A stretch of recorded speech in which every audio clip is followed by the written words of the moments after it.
La Retro es presentado por Next News, el banco de noticias más grande de Chile.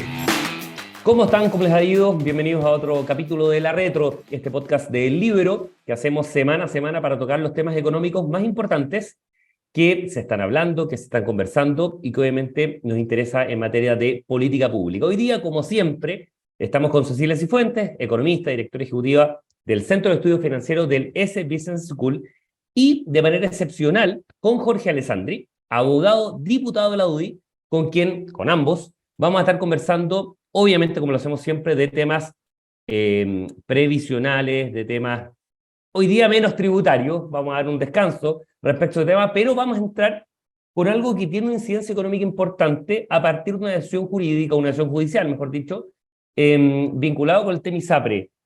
Más que para entrar en elementos técnicos, ¿no es cierto?, en materia de regulación del sector, que probablemente tanto Jorge, por su expertise, como Cecilia, no son exactamente expertos, pero sí para tomarlo desde la perspectiva ya sea política y también de tendencia económica. Y parto, Jorge, como invitado ahora, primero, obviamente, encantado de tenerte acá, diputado, con esto, ¿cómo este fallo, que es meridianamente claro, ¿no es cierto? Y para que la gente entienda, salió anoche bien tarde, el tema de que se limita el cobro como una prima máxima de GES a 7,2 UF anuales. Muchas, si no me equivoco, casi todas las ISAPRES estaban por sobre. Lo que plantea más el fallo es que se tiene que devolver ese exceso determinado por la Corte Suprema, que se establece unos 700 millones de dólares. Es una mochila adicional respecto a que ya lo que había fallado la tercera sala en materia, ¿no es cierto?, de ISAPRES en esto, y por lo tanto parece que no hay duda. Todos los expertos hasta ahora consultados plantean que es el tiro de gracia y es la sentencia de muerte excepcional. En el gobierno tienen que hacerse cargo de este problema que va a afectar a un 20-25% de quienes tienen o tenemos atenciones de salud, y se le agrega una dimensión más en materia de proyectos, de normas que va a tener que asumir el gobierno, y ya está bastante afectado con una carga y un muy poco avance legislativo en un montón de temas, diputado. Muchas gracias al Libro por la invitación, a Cecilia, contarle que el S me aparece mucho, hasta en la sopa, se dice en Chile, porque mi señora está haciendo una MBA allá y la veo poco porque estudian mucho y son muy exigentes, así que ojalá me la traten bien ahí y vuelva con muchos conocimientos. Más que experto en el tema ISAPRE, también unos usuarios, ¿no? Y nos toca visitar como diputados muchos hospitales públicos. Recibo correos electrónicos y cartas de millones de personas que están en la lista de espera por distintas patologías, por operaciones. Y sabemos que este gobierno en su programa de gobierno tenía no construir algo mejor, sino que no más sistema de seguro de salud privado, o sea, no más ISAPRE, no más AFP. Si tú revisas el programa de gobierno de Boric, te encuentras con muchos no más. Y es tan fácil destruir, ¿no? En 3 palabras tú te paras en una esquina con un letrero que dice no más TAC, no más ISAPRE, no más AFP. Es re fácil empezar a inflar esa idea, pero lo difícil es diseñar las mejoras, diseñar un sistema mejor. Y obviamente lo peligroso acá, un poco tratando de salirse del detalle y mirándolo desde arriba, lo peligroso para mí es que el Poder Judicial empieza a hacer política pública. Cuando el Poder Judicial, cuando una sala de 5 supremos empieza a decir, yo a través de mi fallo voy a obligar a comprar tal remedio, voy a obligar a que el GES valga determinado precio, voy a empezar a regular, a cambiar a mi gusto la industria de los seguros de la salud, evidentemente tenemos un problema grande, porque la Suprema después se va a sentir con el poder para meterse en las obras públicas, para fijar el precio de un peaje, para meterse ¿Qué se hace en el entonces, tema de las diputado? pensiones. Para mí es muy, muy peligroso. Es complicado. ¿Y qué se hace ahí entonces en materia legislativa? El gobierno tiene la voz cantante, ¿no es cierto?, el pandero en su mano respecto de esto. Efectivamente, el gobierno era bien contrario, quería, ¿no es cierto?, una suerte de fondo común o un fondo único respecto de esto, pero ya en la realidad de los hechos, ¿no es cierto?, el mar de fondo que tenemos es que las ISAPRES están insisto, con sentencia de muerte absoluta, de acuerdo a un fallo de la Corte Suprema conocido ayer. O conocido no, se sabe el antecedente, todavía no está el fallo exacto. Pero el gobierno tiene que hacerse cargo de este tema y cómo se va a normar, regular, buscar una salida una salida incluso ordenada, si es que el sistema Sí. terminara. ¿Cómo lo están viendo? Que cuando uno habla en privado con ellos, también se notan las dos almas. Hay una parte que te dice, lo que yo quiero es que colapse el sistema y no existan más ISAPRES en Chile y que tengamos un FONASA 2.0 más robusto, con más plata. Pero obviamente eso es imposible porque entre 3 millones de usuarios de ISAPRE más otros que se atienden cuando compran bonos, llegamos casi a 6 millones, y tú ves la lista de espera del sistema público, te das cuenta que ni aunque le pongas 3.0 o 4.0 a FONASA, va a ser capaz de absorber, no va a tenerle el músculo, el financiamiento, la capacidad para absorber a todas las personas que se atienden en el sector privado. Entonces, hay otra parte del gobierno, diríamos la segunda alma, que dice esto va a ser un colapso total y evidentemente tenemos que evitar que ocurra. Entonces, uno se encuentra con esas dos opiniones en el gobierno. Yo creo que habíamos empezado con una ley corta que había propuesto Matías Walker y Jimena Rincón para salvar el fallo anterior. Estábamos acotándolo a los que se habían querellado, a los que habían demandado, a las personas que voluntariamente quisieran la plata, otros podían recibirlo en prestaciones, en fin. Se estaba conversando y ahora llega esta bomba atómica con el GES que verdaderamente pone una lápida al sistema y lo más grave de todo, no ofrece una solución. Porque Claro, si ese tú es el estás problema. ministra de Salud diciéndote, mira, vamos a echarnos las ISAPRES en buen chileno, pero vamos a copiar el sistema de tal estado de Estados Unidos o de tal país y ya está diseñado, lo tenemos listo, se están construyendo las nuevas clínicas, pero nada, una tremenda capacidad para destruir, pero nula capacidad para construir, y obviamente que construir es mucho más difícil, trabajoso y caro que destruir. Yo lo veo con mucha preocupación. Mucha preocupación, con un dato además, y ahí paso un poco el micrófono a Cecilia. Nunca en la historia habíamos tenido tantas listas de espera. Eso ha sido una noticia que ha pasado, no digo colada porque ha sido titular, pero lo que pasa es que con todo el tema, ¿no es cierto?, convenio, ha pasado más bien en un segundo plano. En el Pero tú caso de sabes por Chile, qué. ¿Tú sabes por qué ha crecido tanto, perdón? tema de En los gestión, gobiernos obviamente. anteriores se compraba la operación en Exacto. el sector privado. Y a Por este supuesto. gobierno, por ideología, cree que la señora debería esperar más tiempo para operarse, pero no están dispuestos a hacerle un cheque a una clínica Indisa o la que sea para que haga la operación. O sea, esperas a que el Estado se lo haga, te puedes morir esperando, pero no estamos dispuestos a que lucre alguien. Esa ideología afecta directo al enfermo. En la última línea del enfermo, efectivamente. Y en el caso de Cilia, tú lo ves primero, dos preguntas. Lo primero, lo ves como una fijación de precio fáctica, o sea, lo es desde el punto de vista formal, pero es que la Corte Suprema está fijando precios, puede interpretarse así. Y segundo, ¿qué pasa cuando a una industria no solamente le fijas precios, sino que además retroactivamente lo obligas a devolver, ¿no es cierto?, la cantidad de millones de dólares en estos dos fallos, obviamente lo de Fondas y la hace quebrar. Sí, bueno, muchos saludos al diputado Alessandri, un gusto estar con él. Creo que su explicación fue muy completa y clara. Queda poco por agregar. Yo creo que el punto más importante aquí es lo que señalaba Jorge respecto a la Corte Suprema haciendo política pública. Y más allá de eso, es una política pública que fija precios y lo fija en forma retroactiva, y los efectos son devastadores en la industria. ¿Y, ¿Y cuál es el problema de fondo? Y aquí yo creo que esto grafica muy bien lo que ha sido un poco la actuación de este gobierno. El Evangelio nos dice, por sus obras los conoceréis. Y claro, lo que uno ve es un gobierno que en su discurso se junta con los empresarios, se preocupa del desarrollo, dice que los privados son muy relevantes, que sin los privados no... Pero en los hechos, el gobierno, y ya llevamos un año y medio, esto era bastante previsible que iba a pasar. De hecho, la mayoría de las opiniones apuntaban a que el fallo iba a ir en la línea de lo que fue parecido al anterior, en el sentido que el fallo iba a ser general para toda la industria y no solo para los que recurrieron, y que iba a hacer la lápida al sistema privado de salud, y efectivamente eso está haciendo, y los efectos son tremendamente complejos. Aquí lo que va a pasar, y yo lo ponía en un Twitter en la mañana, aquí sí que vamos a tener una salud para ricos, que son los que a través de seguros privados van a seguir pudiendo tener atención en los centros privados de salud. Y de hecho ya surgió hace poco una ISAPRE de una clínica que va en esa línea, y que por lo tanto está siendo exitoso la propuesta porque la gente tiene temor a que su ISAPRE anterior, cuando tenga que devolver esto, quiebre, y esto se va a transformar en una industria reducida de seguros privados caros para un sector muy minoritario, mucho menor que el 20% que hoy está en ISAPRE, significativamente menor, y todo el resto va a estar en una salud pública que es incapaz de resolver los problemas.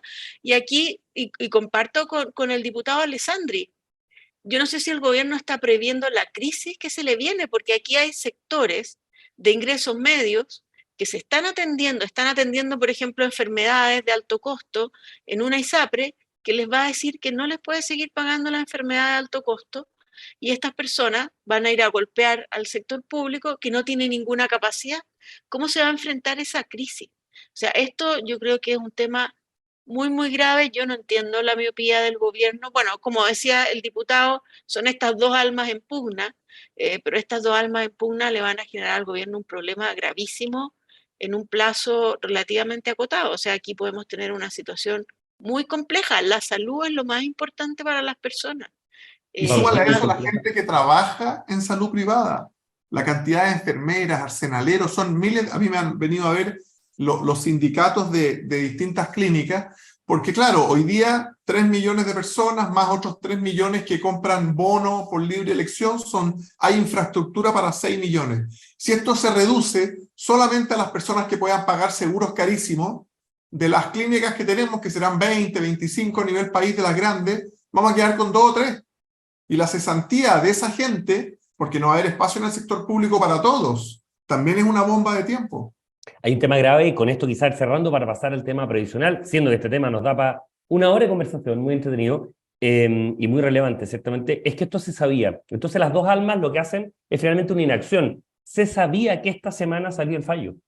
Yo estaba en un medio de comunicación, de lo importante, digamos, de el que sacó el titular hoy día, grande, y efectivamente sabía que esto o salía el viernes o salía el jueves. Se adelantó un poco por temas periodísticos, obviamente, del tema, pero se sabía. Y segundo, desde hace mucho tiempo que había salido el primer fallo y se sabía que tenía que producirse una solución regulatoria para mejorar. Bueno, no se ha hecho nada, al menos no ha salido luz, más allá de ciertos movimientos que haya hecho la superintendencia del área, pero todavía no ha partido en eso. Eso como primer tema. Paso, diputado, con usted con el tema previsional, porque hay dos cosas que han sido bien interesantes en el último tiempo, cambios o giros en la estrategia del gobierno. Lo primero, sabemos que la ministra Jara va a presentar, la ministra del Trabajo, Janet Jara, va a presentar indicaciones, aunque no estén consensuadas.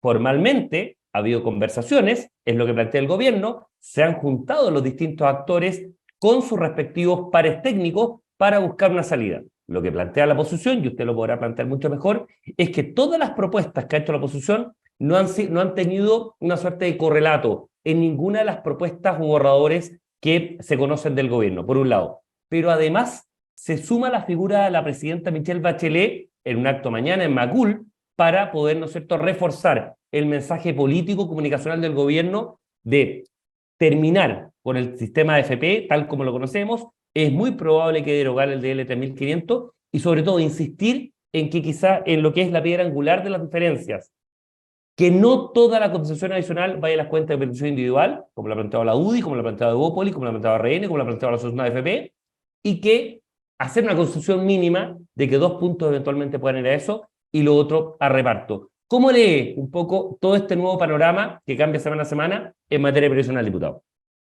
Se repite un poco el libreto, se repite un poco la historia, lo que hablábamos recién de la ISAPRE, esto de destruir sin saber bien qué voy a construir, se repite en el litio, y también lo estamos viendo acá. El gobierno, el eslogan "no más AFP" prendió mucho durante la campaña. Las personas que no habían cotizado o que no habían cotizado lo suficiente, por supuesto que reclamaban mejores pensiones, y ellos piensan su propuesta con esta solidaridad, con ciertos números, con ciertos parámetros, pero de forma muy porfiada, a mi juicio, la mantienen sin cambio alguno a pesar de la PGU.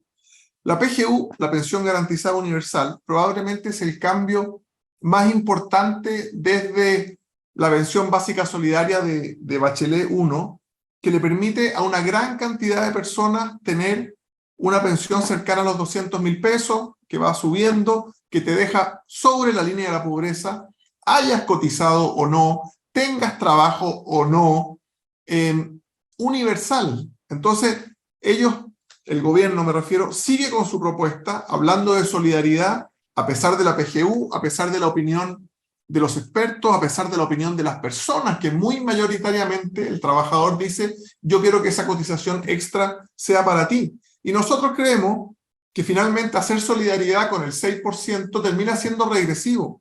Un trabajador que gana 500.000 pesos líquidos va a terminar aportando a ese fondo solidario para que le mejore la pensión a alguien que ganaba en su vida activa probablemente 1 millón de pesos.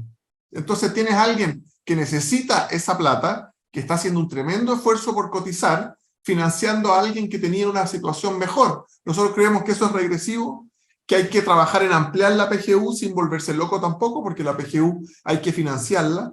Nosotros gastábamos muy poquito de nuestro Producto Interno Bruto en pensiones, la PGU dobló ese número, y si tú extrapolas la PGU a 30 años, va a terminar siendo una mochila grande, pero lo que tenemos que entender, primero, la AFP, todo lo que han recibido lo multiplicaron por 5. O sea, la rentabilidad de los recursos lo hicieron tremendamente bien. Segundo, si tú no cotizas en tu vida, al menos 20 o 25 años, no vas a lograr tener una buena pensión autofinanciada. Y nosotros creemos que lo que le falta a la propuesta del gobierno, que es una alarma, una luz roja, es que tú cuando legislas en materia de pensiones tienes que incentivar la formalidad. Si tú solamente subes la PGU y subes la cotización, o sea, le pones más carga o más costo a la contratación, terminas incentivando la informalidad. Y esas personas que no cotizan, que ven una PGU alta, van a terminar finalmente con la misma pensión que alguien que cotizó. Y eso es un pecado capital de la propuesta del gobierno. Diputado, solo para cerrar y dar la palabra a Cecilia, ¿ustedes han recibido alguna señal del gobierno de que las propuestas, la UDI lo hizo, RN lo hizo, insisto, Evópolis se conoció esta semana, la misma asociación de FP, este programa 555, ¿no es cierto?, que trascendió en la prensa, han hecho propuestas, varias de las cuales son bien comunes? ¿Algo de eso se va a incorporar en las indicaciones o la verdad que han visto más bien una pared respecto al Para gobierno? nada. Y también esto es algo de técnica legislativa. El gobierno en la Cámara necesita 78 votos, o sea, mayoría de los diputados en ejercicio, y los tiene. Tiene más de 78. La gran negociación, el gobierno la va a tener que dar en el Senado, donde no tiene los votos. Entonces yo creo que como práctica legislativa van a tratar de pasar máquina en la Cámara con su propuesta contra las encuestas, contra la opinión de los expertos, contra todo, y después van a sentarse en el Senado a flexibilizar. Cecilia, de las propuestas últimas que se han conocido, esta semana Evópolis por un lado, esta semana también el caso de la asociación de AFP, han salido algunas luces. Aspectos transversales que tú quieras destacar, algunos aspectos que te parezcan que son muy interesantes. El nuevo gafe del gobierno descarta técnicamente el seguro, ¿no es cierto?, una suerte de cuarta, ahora dice que sí lo va a discutir. Entonces hay poco para entender en cómo se ha ido metiendo el gobierno en una suerte de problema propio, porque está en una camisa de once varas, ¿no?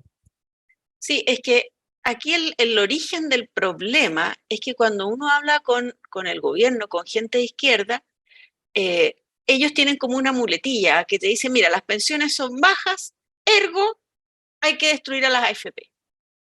Y entonces uno diría, a ver, pero seamos serios en el tema. ¿Por qué son bajas las pensiones? Y cuando uno hace la pregunta, o sea, si uno quiere resolver un problema, lo obvio es que diga cuál es la causa del problema. Porque llevamos años en que un sector del país, todos tenemos detectado el problema, pensiones bajas. Pero cuando uno hace el análisis de las causas, la izquierda se va a un tema ideológico de, en el fondo, aquí hay un tema yo creo que es de quién maneja los recursos de los trabajadores. Y creo que esto es súper relevante porque al final yo creo que se puede demostrar técnicamente que el mejor sistema es que esos ahorros de los trabajadores estén seguros y protegidos en el mercado de capitales y no en poder de un Estado. Aquí se producen conflictos de interés, se produce además la jibarización del mercado de capitales, que es clave. sea, aquí uno puede demostrar técnicamente que es mejor que los recursos estén ahorrados en el mercado de capitales, en un mercado de capitales competitivo, desarrollado, etcétera, que afortunadamente Chile en términos generales lo tiene. Un mercado de capitales bastante transparente, se puede perfeccionar, pero la verdad que si uno tuviera que comparar Chile con América Latina, donde efectivamente nuestro país tiene una ventaja muy importante respecto al resto de los países, es en el desarrollo de nuestro mercado de capitales. Eso está fundamentado en este sistema de capitalización y por razones ideológicas hay un sector del país que siempre ha querido destruir esto. Ahora, Cecilia, es súper interesante que independiente de las discusiones que haya, porque probablemente va a haber discusión en materia si la comisión es por saldo o por flujo, va a haber discusión respecto a si hay un seguro de longevidad, va a haber discusión respecto de la separación de la industria, lo que uno quiera, pero la discusión, o sea, la batalla, el Waterloo, el Trafalgar, finalmente, la batalla más importante por distancia va a ser si esto va 100%, los 6 puntos adicionales, a capitalización individual, como plantea la oposición, o si se abren espacios mayoritarios, como lo plantea el gobierno, para que esto vaya a reparto. Esa es la batalla. ¿Cómo lo ves tú en eso? Porque ya lo hemos hablado muchas veces. Es curioso, es muy curioso que el gobierno no atienda a las encuestas mayoritarias que plantean que los trabajadores quieren que sus ahorros sean propios y sean heredables respecto de esto, y el gobierno no se abra a poder escuchar las propuestas que ha hecho la oposición. Claro, porque está detrás lo que yo planteaba. Aquí lo principal que quiere el gobierno es que los recursos de alguna forma los pueda manejar el Estado, porque de esa forma, o sea, manejar recursos financieros es tremendamente atractivo para un gobierno porque decide a quién se los da en el. Y yo lo que diría es que ojalá, y sobre todo después de lo que hemos estado conociendo últimamente, en bien de los trabajadores y de sus futuras pensiones, que esos ahorros estén lejos del poder del Estado. Efectivamente, el gobierno en esto no ha cedido nada, porque el 4.2 no se hace cargo de la PGU. Decía recién el diputado Alessandri que la PGU duplicó el gasto, pero si nos vamos un poquito más atrás, ya en 2019 se había complementado el pilar solidario.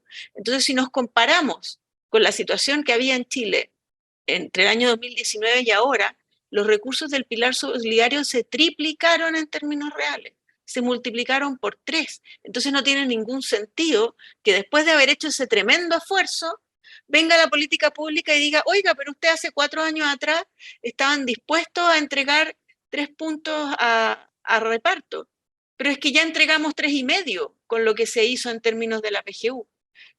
Y entonces ahora lo que corresponde es mejorar las pensiones de los actuales cotizantes y, como bien decía el diputado, con incentivo a cotizar, porque si no lo que vamos a lograr, porque aquí, ¿qué va a percibir el trabajador formal? Mis alternativas son tratar de no cotizar, porque de lo que yo cotice, esos 6 puntos, 4 no van a ser para mí. O sea, voy a estar haciendo un esfuerzo de 6 puntos para que a mí me beneficien solo 2, versus la alternativa de ahorrar por fuera, o sea, ser informal, no cotizar, y después voy a recibir la PGU, que además se quiere subir, a mi juicio, en forma más allá de lo que las posibilidades del país lo permiten. Entonces la decisión es bien clara. Aquí lo que conviene es no cotizar. Y ese es el principal, y la principal causa de las bajas pensiones es precisamente esa. O sea, cuando uno dice las pensiones son bajas, y el gobierno dice, ergo, terminemos con las AFP, y uno dice, a ver, pero las pensiones son bajas por las AFP y no hay ningún técnico serio que pueda decir que las pensiones son bajas por las AFP. Las pensiones son bajas porque cotizamos poco. Entonces, ese es el problema a resolver. Y tú hablas, Cristiana, ahí de otros temas que son otros. En materia, por ejemplo, de comisión por saldo, la idea de cobrar comisión por saldo, que es algo a estudiar, es absolutamente incompatible con la separación de la industria, como la plantea el gobierno. No funciona, porque la comisión por saldo, y esto es un poco complejo de explicar, pero la comisión por saldo, dado que los que llevamos mucho tiempo cotizando ya pagamos, nos van a tener que hacer un descuento en la comisión, que va a depender para cada cotizante de cuánto tiempo cotizó. O sea, el gestor de los fondos va a necesitar saber quién me está cotizando para saber cuánto le tengo que cobrar. Pero el gobierno plantea, no, la administración se separa y los gestores de fondos solo manejan fondos para no aumentar los costos. Habría que decir, no, es que vamos a duplicar los costos, porque el administrador va a tener que tener individualizados los cotizantes y el gestor también, para saber qué comisión le tiene que cobrar a cada persona. Entonces, la separación de la industria es incompatible con la comisión por saldo, completamente incompatible. Entonces, es un proyecto absolutamente incoherente. Cambiar a comisión por saldo, además, impide que entren nuevos gestores, porque ¿quién va a querer entrar? Quiero captar a los antiguos cotizantes. No, no les puede cobrar porque ya les cobraron, les puede cobrar muy poquitito. Ya, a los nuevos. No, es que es por saldo y los nuevos no tienen saldo. Tiene muy poco, exactamente. Entonces, es un proyecto completamente incoherente, mal hecho, y el gobierno sigue insistiendo, hasta el momento no ha incorporado una sola indicación, ninguna. El caso de Entonces, Perú, donde efectivamente se pasa o se transita de un sistema, ¿no es cierto?, por flujo a uno por saldo, demoró 10 años, pero es que además no hubo división de industria. Pero bueno, Cecilia, no te interrumpo. pero un poco en esa línea, o sea, yo creo que aquí el gobierno ha sido tremendamente porfiado por un lado, y aquí de nuevo está el tema de por sus obras los conoceréis, en hacer un discurso de que ellos están tremendamente abiertos a los cambios, pero en la práctica no incorporar ninguna indicación y seguir porfiadamente defendiendo la mayoría de las ideas iniciales. Para ir cerrando, diputado, una dimensión más política, el factor Giorgio Jackson. Es cierto que a veces, muchas veces en la vida, la discusión técnica y la discusión política van por carriles separados. Eso en teoría, porque uno es humano y obviamente los mezcla o los entremezcla en este caso. Hay anuncios de acusaciones constitucionales, ¿no es cierto? Hay solicitudes, la UDI ha pedido, ¿no es cierto?, en su grito a la salida, con carta al presidente, en fin, de este tema. ¿De qué manera enturbia, ensucia, nubla toda la discusión de reformas, la buena fe que haya respecto a la discusión de reformas, la presencia de Jackson, una figura que ahora, por parte de la oposición, lo digo responsablemente, está tan cuestionada en el cargo? Mira, a mí me tocó trabajar en un gobierno, en el primer gobierno del presidente Piñera, en el segundo piso, y ver estos cambios de gabinete. Y al final lo que se evaluaba en la moneda objetivamente era cuando un ministro le dejaba de servir al gobierno.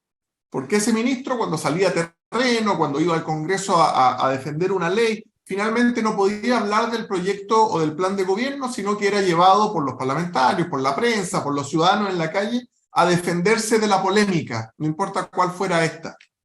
Y Jackson hace varios meses ya está totalmente limitado en su accionar, por lo tanto es un brazo que tiene el presidente de la República que no le sirve. Sale a la calle a entregar las ayudas del Ministerio de Desarrollo Social y la gente en la calle lo increpa por las fundaciones. Va al Congreso a exponer sobre las cifras de la pobreza de la CACEN y las únicas preguntas que recibe son por el caso a fundaciones. Va a un programa de prensa a defender las cifras de la pobreza y de nuevo, lo único, entonces el presidente objetivamente, yo estoy seguro que en silencio lo hace en su casa, dice, este ministro ya me dejó de servir, este ministro no me abre puertas, este ministro no saca leyes adelante y este ministro no puede hablar de otra cosa que de este escándalo de las fundaciones. Entonces, por más amigo, compadre, cercano que tú seas con alguien, tienes que pensar un poco en la República. Cuando un ministro, lo único que trae son problemas, cuando un ministro se convierte en un lastre para el gobierno y cuando un ministro está demasiado relacionado a la articulación de este mecanismo, como le han llamado algunos medios de prensa, de defraudar al fisco para hacer política. Y eso hoy día está en 9 regiones, 45 fundaciones, 40.000 millones, y yo creo, porque cada día se destapa una piedra, que vamos a llegar a muchos millones más. El patrón del mal, le puso un columnista, bueno, ex candidato presidencial en un medio acá. Cecilia, te doy el pase y con eso cerramos. Stop loss se dice, ¿no es cierto?, en materia de jerga accionaria del mercado de capitales, cuando la acción va cayendo, y tú dices, mira, la verdad, prefiero hacer la pérdida, aunque haya perdido mucho, pero no seguir cayendo. ¿Opera un poco en esa lógica lo que está diciendo el diputado? Completamente, yo creo, y es bien paradójico que ayer el ministro Marcel hablaba de, bueno, avancemos en el pacto fiscal y dejemos de lado el problema político. Pero es que el problema político está en el centro del problema fiscal. O sea, aquí viene el ministro de Hacienda a decir que él necesita más recursos, cuando por otro lado uno está viendo que los recursos se están malgastando, se están incluso robando. Entonces no podemos separar los dos temas. Es inseparable decir que un ministro viene a pedir más recursos para cumplir y él dice que me parece bien chocante en realidad, porque habla de aquí no, las listas de espera y se va a morir gente, pero uno diría, bueno, pero ¿qué está pasando con, y ahora el diputado nos habla de 40.000 millones de pesos? Entonces yo creo que un poquito de tener algo de vergüenza en el fondo, de decir, a ver, vamos a arreglar este problema, que hay que decirlo que esto es gravísimo, pero Chile arrastra problemas en la gestión del Estado, en el funcionamiento del Estado, que han sido crecientes hace mucho tiempo. Y desde la mirada técnica, hace mucho tiempo que venimos diciendo, necesitamos gastar mejor. Hay mucho análisis técnico al respecto y no se avanza nada. Entonces, no puede pretender el ministro aislar la discusión del pacto fiscal del problema que se está produciendo por el lado político, y que al final que uno necesita es que aquí haya responsabilidades políticas. Esto involucra en forma demasiado significativa a Revolución Democrática, y el ministro de Desarrollo Social es la cara visible de ese partido. Entonces, Y esa actitud que uno veía en Jackson de superioridad moral, de decir aquí vengo yo a cambiar lo que ha sido la política hasta ahora, uno pensaba que estaba en esa generación nomás, acotado con esa generación, con el Frente Amplio, pero cuando Marcel el otro día se pega una declaración y dice, para proteger a la directora de presupuesto, es la mejor directora de presupuesto de todos los tiempos, yo siento que se mandó un Giorgio Jackson, pero terrible.